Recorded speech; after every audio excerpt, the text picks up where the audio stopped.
Hi നമസ്കാരം. എന്താണ് AI? എന്താണ് ChatGPT? ഒരു ചോദ്യം ചോദിക്കട്ടെ. നിങ്ങളുടെ ഓഫീസിൽ ഒരു സ്റ്റാഫ് ഉണ്ടായിരുന്നെങ്കിൽ 24 മണിക്കൂറും ജോലി ചെയ്യും, ശമ്പളം ചോദിക്കില്ല, ലീവ് എടുക്കില്ല, ഒരു മിനിറ്റിൽ പോസ്റ്റ് ഉണ്ടാക്കും, എഴുതും, പ്രൊജക്ട് റിപ്പോർട്ട് തയ്യാറാക്കും, ഫേസ്ബുക്കിൽ പോസ്റ്റ് എഴുതും, വീഡിയോ സ്ക്രിപ്റ്റ് എഴുതും, കസ്റ്റമറുടെ സംശയങ്ങൾക്ക് മറുപടി പറയും. അങ്ങനെ ഒരു സ്റ്റാഫിനെ നിങ്ങൾക്ക് ജോലിക്ക് എടുക്കാൻ പോകും. ഇന്ന് ഞാൻ പരിചയപ്പെടുത്താൻ പോകുന്ന അങ്ങനെയുള്ള ഒരു ഡിജിറ്റൽ സഹായിയാണ്. അതിന്റെ പേരാണ് ആർട്ടിഫിഷ്യൽ ഇന്റലിജന്റ് അല്ലെങ്കിൽ AI. AI എന്നത് മലയാളത്തിൽ പറഞ്ഞാൽ മനുഷ്യനെ പോലെ ചിന്തിക്കാനും പഠിക്കാനും മറുപടി നൽകാനും കഴിയുന്ന ഒരു കമ്പ്യൂട്ടർ സാങ്കേതിക വിദ്യയാണ്. ഒരു കാലത്ത് കമ്പ്യൂട്ടർ നാം പറയുന്നത് മാത്രം ചെയ്യുമായിരുന്നു. പക്ഷേ ഇന്ന് AIക്ക് വായിക്കാനും കഴിയും, എഴുതാൻ കഴിയും, ചിത്രമുണ്ടാക്കാൻ കഴിയും, വീഡിയോ ഉണ്ടാക്കാൻ കഴിയും, സംസാരിക്കാൻ കഴിയും, ചോദ്യങ്ങൾക്ക് ഉത്തരം പറയാനും കഴിയും. അതുകൊണ്ട് തന്നെയാണ് ലോകം AI-യിലേക്ക് മാറുന്നത്. ChatGPT എന്താണ്? ഇപ്പോൾ ഉള്ള ചോദ്യം അതായിരിക്കും. AI മനസ്സിലായി.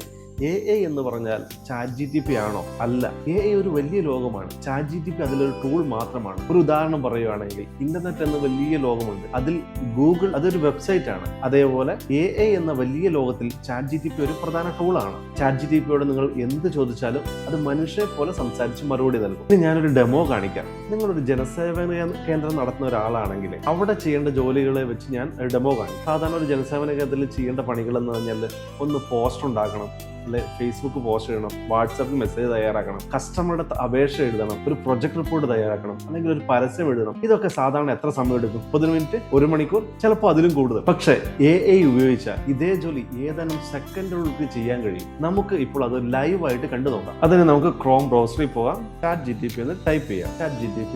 chatgpt.com ആണ് ടൈപ്പ് ചെയ്യുന്നു. അതാ ഇന്റർഫേസ് വരുന്നു. അവിടെ നമ്മൾ ലോഗിൻ ചെയ്യുക. നമ്മുടെ ഇമെയിൽ ഉപയോഗിച്ച് തന്നെ ലോഗിൻ ചെയ്യാൻ പറ്റും. ഇനി നമുക്ക് ChatGPTയോട് നമുക്ക് ചോദിക്കാം. നമുക്ക് പ്രോംപ്റ്റ് എന്നാണ് പറയുന്നത്. നമുക്ക് എന്ത് വേണം പ്രോംപ്റ്റ് ആയിട്ട് ടൈപ്പ് ചെയ്തിട്ട് ചോദിക്കാം. പിന്നെ ഇത് ഇവിടെ ഒരു മൈക്കിന്റെ ചിഹ്നമുണ്ട്. ഇവിടെ കൂടെ നമ്മൾ സംസാരിച്ചാൽ മതി. ChatGPTയോട് സംസാരിച്ചാൽ നമുക്കത് അതേപോലെ ചെയ്യും. ഒരു ഉദാഹരണം പറയുവാണെങ്കിൽ അതായത് ഒരു ജനസേവന കേന്ദ്രം നടത്തുന്ന ആൾ അവിടെ ഒരു പാൻ കാർഡിന് അപേക്ഷകൾക്ക് വേണ്ടിക്ക് ഒരു പോസ്റ്റ് ഉണ്ടാക്കണം. അതിനെക്കുറിച്ച് ഞാൻ പറയാം. എന്നിട്ട് ChatGPTയോട് ഈ മൈക്കിൽ ക്ലിക്ക് ചെയ്യുക. എന്നിട്ട് ഇവിടെ മലയാളത്തിൽ പറഞ്ഞാൽ മതി, അത് ക്രിയേറ്റ് ചെയ്ത് തരും. എനിക്കൊരു പോസ്റ്റർ തയ്യാറാക്കണം. അത് ഫേസ്ബുക്കിൽ പോസ്റ്റ് ചെയ്യാൻ വേണ്ടിയാണ്. പാൻ കാർഡ് സർവീസുകൾ ഞങ്ങളുടെ സെന്റർ വഴി ചെയ്യുന്നുണ്ട്. ആ പാൻ കാർഡ് സർവീസിന് വേണ്ടിയിട്ടാണ് പോസ്റ്റർ തയ്യാറാക്കേണ്ടത്. അത് ഒരു പെൺകുട്ടി പാൻ കാർഡ് കയ്യിൽ പിടിച്ചുകൊണ്ടുള്ള ഒരു ഫോട്ടോയും ഉണ്ടാകണം. പാൻ കാർഡ് സർവീസുകൾ ഇവിടെ ചെയ്യും. പിന്നെ അതേപോലെ തന്നെ അതിനൊരു കോൾ ടു ആക്ഷനും ഉണ്ടാകണം. ഒരു ഹുക്കും വേണം. ഈ ഹുക്കും കോൾ ടു ആക്ഷൻ എന്ന് പറഞ്ഞാണെങ്കിൽ നമ്മളൊരു പോസ്റ്റർ തയ്യാറാക്കുമ്പോൾ അതിലോട്ട് ആൾക്കാർ വരണമെങ്കിൽ ഒരു ഹുക്ക് വേണം. കാരണം അത് വെറുതെ കാര്യമില്ല, ഒരു പോസ്റ്റർ ഉണ്ടാക്കിയിട്ട് കാര്യമില്ല. ഇത്രയും കാര്യങ്ങൾ പറഞ്ഞാൽ തന്നെ നമുക്കത് പോസ്റ്റ് തയ്യാറാക്കാം. ഞാൻ ആ പറഞ്ഞത് അതേപോലെ എഴുതി വന്നിട്ടുണ്ട്. ഇതാണ് പ്രോംപ്റ്റ്. ശരിക്കും ഇങ്ങനെയല്ല, ഇതിൽ കൂടുതൽ പ്രോംപ്റ്റ് നല്ല രീതിയിൽ തന്നെ ചെയ്യാൻ പറ്റും. ഇവിടെ നമുക്ക് എന്ത് ചെയ്യാം? ഒരു ഉദാഹരണോട് ആക്ട് ആസ് എ ഡിസൈനർ. നേരെ ഇനി അടുത്ത് ചെയ്യേണ്ടതെന്ന് വെച്ചിട്ടുണ്ടെങ്കിൽ ഈ സെൻഡ് പ്രോംപ്റ്റ് എന്നില്ലേ, അവിടെ ക്ലിക്ക് ചെയ്യാം. ഇനിയിപ്പോൾ അതൊക്കെ നമ്മുടെ പണി നടത്തിക്കൊണ്ടിരിക്കുകയാണ്. ChatGPT എന്താണ് തരുന്നത് നമുക്ക് നോക്കാം. എല്ലാം കൃത്യമായിട്ട് വരണമെന്നല്ല, അത് പ്രോംപ്റ്റ് ചെയ്ത് നമുക്ക് എഡിറ്റ് ചെയ്യാനും പറ്റും. ഞാൻ പറഞ്ഞ കാര്യങ്ങളനുസരിച്ച് അത് ചെയ്യുമോ എന്ന് നോക്കാം. അപ്പോൾ അതൊക്കെ ജനറേറ്റ് ആയിട്ട് വരുന്നുണ്ട്. ആഹാ, എന്ത് എളുപ്പത്തിൽ നോക്കി. ഇനി പാൻ കാർഡ് എളുപ്പത്തിൽ ലഭ്യമാക്കാം. ഇതൊന്നും ഞാൻ പറഞ്ഞു കൊടുക്കാതെ പാൻ കാർഡ് സർവീസുകൾ ഇവിടെ ചെയ്യും. പുതിയ പാൻ കാർഡ് അപേക്ഷ, തെറ്റുതിരുത്തൽ, പാൻ ആധാർ ലിങ്ക് എല്ലാം. ഇതിപ്പോൾ ഈ തെറ്റുണ്ട്. അന്നേരം ഇതാ എഡിറ്റ് എന്നതിൽ പോയിട്ട് നമുക്കത് എഡിറ്റ് ചെയ്യാം. സർവീസുകൾ നല്ല വേണ്ടേ, അവിടെ തെറ്റുണ്ട്. അതൊന്ന് ചെയ്താൽ മതി. കണ്ടോ, നല്ല ഒരു ഫോട്ടോയും വന്നു. കണ്ടോ, നല്ലൊരു കൃത്യമായിട്ട് കോൾ ടു ആക്ഷൻ. അതായത് call to action WhatsApp number. ഇവിടെ നമ്മൾ വാട്സാപ്പ് നമ്പർ നമ്മുടെ എന്താണ്, നമ്മുടെ സ്ഥാപനത്തിന്റെ പേര്, ലോഗോയും കൂടെ ഇവിടെ ടൈപ്പ് ചെയ്ത് കൊടുക്കുകയാണെങ്കിൽ അതും കൂടെ വരും. ഞാനൊരു ഉദാഹരണം കൂടെ കാണിച്ചു തരാം. അത് കുറച്ചുകൂടെ എളുപ്പത്തിൽ ചെയ്യാനുള്ള കാര്യങ്ങൾ ഞാൻ കാണിച്ചു തരാം. എഡിറ്റിൽ ക്ലിക്ക് ചെയ്യുക. നമുക്ക് അവിടെ പറഞ്ഞു കൊടുത്താലും മതി. പാൻ കാർഡ് സർവീസുകൾ ഇവിടെ ചെയ്യുന്നു എന്നാണ് വേണ്ടത്. അവിടെ സർവീസ് എന്ന് ആക്കുക. പിന്നെ അതേപോലെ തന്നെ എൻ്റെ ഫോൺ നമ്പറും കൊടുക്കുക. ഞാൻ ഫോൺ നമ്പർ ഇവിടെ ടൈപ്പ് ചെയ്യാം. ആ ഫോൺ നമ്പറും കൊടുക്കുക. അതേപോലെ തന്നെ ഈ ലോഗോയും കൂടെ ഇതിൻ്റെ അകത്ത് ആഡ് ചെയ്ത് തരണം. ഇതിവിടെ എഴുതി വന്നിട്ടുണ്ട്. ഇനി ഞാൻ ലോഗോയും കൂടെ കൊടുക്കണം. ഒന്ന് വാട്സാപ്പ് നമ്പറും കൂടെ ഒന്ന് ചെയ്യണം. അപ്പം ഞാൻ എൻ്റെ ലോഗോ ചെയ്യാൻ പോവുകയാണ്. ആ ലോഗോ എടുക്കാൻ പോവുകയാണ്. ഒരു ഉദാഹരണം, ഇതാണ് എൻ്റെ ലോഗോ എന്ന് വെക്കുക. ഞാൻ ആ ലോഗോ ക്രോപ്പ് ചെയ്തു.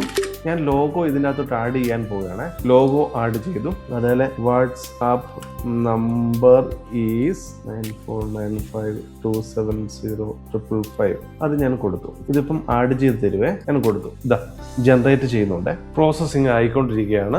നമുക്ക് നോക്കാവേ ഇനി എന്താ വരുന്നതെന്ന് നോക്കാം. ഇനിയും എത്ര തെറ്റുണ്ടെങ്കിലും കറക്റ്റായിട്ട് ചെയ്യാൻ പറ്റും. പാൻ കാർഡ് സർവീസാണ് വേണ്ടത്. അത് സേ ആയിപ്പോയി. അത് നമുക്ക് എത്രയാണെങ്കിലും വേണേൽ നമുക്ക് എഡിറ്റ് ചെയ്യാം. കണ്ടോ ഞാൻ പറഞ്ഞ വാട്സാപ്പ് നമുക്ക് കണ്ടോ, നേരെ നമ്മുടെ ലോഗോയും എടുത്തു, എല്ലാ കാര്യങ്ങളും ചെയ്തു. കണ്ടോ ഇന്ന് വേണോ ഇന്ന് തന്നെ പാൻ കാർഡ് വേണോ ഇന്ന് തന്നെ ബന്ധപ്പെടും. അതുകൊണ്ട് ഇങ്ങനത്തെ ഒരു പോസ്റ്റർ അല്ലാതെ ആക്കണമെങ്കിൽ എത്ര രൂപ കൊടുക്കണം? ഇതിങ്ങനെ തന്നെ ചെയ്തിട്ട് നമുക്ക് നല്ല രീതിയിൽ വരുമാനം മറ്റുള്ളവർക്ക് ചെയ്ത് കൊടുത്ത് ഉപയോഗിക്കാൻ അറിയാത്തവർക്ക് ചെയ്ത് കൊടുത്ത് വരുമാനം ഉണ്ടാക്കാനും പറ്റും. എത്ര എളുപ്പമാണ് ഒരു പോസ്റ്റർ ഉണ്ടാക്കുക എന്നത്. ശ്രദ്ധിക്കുക, മനസ്സിലായല്ലേ? ഇങ്ങനെയാണ് നമുക്കൊരു പോസ്റ്റർ ഇതിലൂടെ ക്ലിയർ ചെയ്യുന്നത്. ഇനി അടുത്ത കാര്യം നമുക്ക് നോക്കാം. ഇനി നമുക്ക് ഇത് എങ്ങനെ ഡൗൺലോഡ് ചെയ്യാൻ നോക്കാം. കണ്ടോ ഇത് ഇവിടെ ഡൗൺലോഡ് ബട്ടൺ കണ്ടോ, ഒരു ബട്ടൺ കണ്ടോ, ഇവിടെ ക്ലിക്ക് ചെയ്യാം. എഡിറ്റ് ചെയ്യണമെങ്കിൽ ഇനി എഡിറ്റ് ചെയ്യാം. നമുക്ക് ടൈപ്പ് ചെയ്യേണ്ട ആവശ്യമില്ല, സംസാരിച്ചാൽ മതി. സംസാരിച്ചാൽ വരെ ഇത് മനസ്സിലാക്കാൻ പറ്റും. ഒരു ഉദാഹരണം കണ്ടോ, ഈ ഡൗൺലോഡ് ക്ലിക്ക് ചെയ്യുക. ഡൗൺലോഡ് ക്ലിക്ക് ചെയ്യേണ്ട ഇവിടെ ഉണ്ടോ ഡൗൺലോഡ്സ് വന്ന് അവിടെ ഒന്നുകൂടെ ക്ലിക്ക് ചെയ്യുക. ഇത് നേരെ നമ്മുടെ ഡൗൺലോഡ്സിലുണ്ടാവും. ഡൗൺലോഡ്സ് ഫോൾഡറിൽ ഉണ്ടാവും പോസ്റ്റർ. എന്ത് മനോഹരമായ പോസ്റ്റർ, വിത്തിൻ സെക്കൻഡിനുള്ളിൽ നമ്മൾ ചെയ്തില്ലേ. ഇതിപ്പോ ഒരു ഗ്രാഫിക് ഡിസൈനറെ വെച്ച് ചെയ്യുവാണെങ്കിൽ ദിവസങ്ങളോളം കാത്തു നിൽക്കുകയും ചെയ്യണം. പിന്നെ അതേപോലെ ഇത്രയും ക്ലിയർ ആയിട്ട് കിട്ടില്ല. നമ്മൾ എന്ത് പറഞ്ഞാലും ഇത് ചെയ്യും. ഇതാണ് എഐയുടെ ഒരു പ്രത്യേകത. നമ്മൾ മനോഹരമായ ഒരു പോസ്റ്റർ ഉണ്ടാക്കിയല്ലേ, ഇത്രയും വളരെ എളുപ്പമാണ്. ഇങ്ങനെയാണ് എഐ ഉപയോഗിച്ച് പല കാര്യങ്ങളും ചെയ്യുന്നത്. ഇന്ന് നിങ്ങൾ കണ്ടത് ചാറ്റ്ജിപിടിയുടെ ഒരു ചെറിയ ഭാഗം മാത്രമാണ്. എഐ നിങ്ങളുടെ ജോലി ഇല്ലാതാക്കാൻ വന്ന ആളല്ല. എഐ ഉപയോഗിക്കാൻ പഠിച്ച ആളുകൾ എഐ ഉപയോഗിക്കാൻ അറിയാത്ത ആൾക്കാരെ പിന്നിലാക്കാനാണ് പോകുന്നത്. അതുകൊണ്ട് തന്നെ നിങ്ങൾ ഇന്ന് എഐ ഉപയോഗിച്ച് തുടങ്ങണം. അടുത്ത ക്ലാസ്സിൽ ഞാൻ ശക്തമായ എഐ ടൂളുകളും അവ ഉപയോഗിച്ച് എങ്ങനെ നിങ്ങളുടെ ബിസിനസ് വളർത്താമെന്ന് നമുക്ക് പഠിക്കാം. അതേപോലെ തന്നെ എൻ്റെ ഫേസ്ബുക്ക് പേജും ഒന്ന് ഞാൻ താഴെ കൊടുത്തിട്ടുണ്ട്.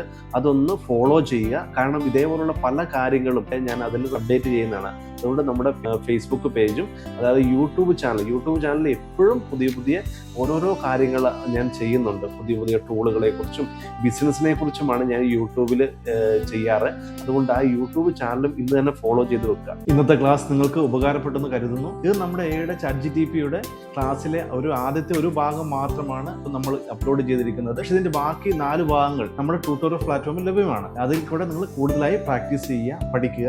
അതുകൊണ്ട് ഈ വീഡിയോ കണ്ടിട്ട് മാത്രം നിർത്തരുത്. ബാക്കി ക്ലാസ്സുകൾ കാണാൻ നമ്മുടെ ട്യൂട്ടോറിയൽ പ്ലാറ്റ്ഫോമിലോട്ട് പോകാം. ഇപ്പോൾ ഞാൻ അതിലേക്ക് എങ്ങനെ പോകാമെന്നൊരു ഡെമോയും കാണിച്ചു തരാം.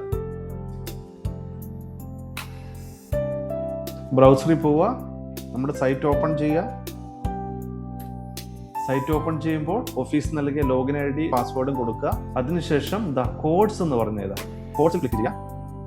കോഡ്സിൽ നമ്മുടെ രജിസ്റ്റർ ചെയ്ത ഇമെയിൽ ID ഇല്ലേ, ആ ഇമെയിൽ ID കൊടുക്കുക. OTP കൊടുക്കുക. നേരെ കോഡ്സിലോട്ട് പോകും.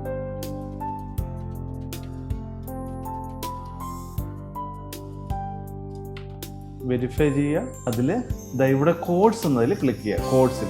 കോഡ്സിൽ നമ്മുടെ ഇതുണ്ട്, ഇവിടെ കോഡ്സുകൾ ഉണ്ടാവും. ആ കോഡ്സുകളിൽ നമ്മൾ എല്ലാ കാര്യങ്ങളും ഉണ്ടാവും. ഇങ്ങനെയാണ് നമ്മുടെ സൈറ്റിലോട്ട് പോകേണ്ടത്. Thank you. അടുത്ത ക്ലാസ്സിൽ കാണാം.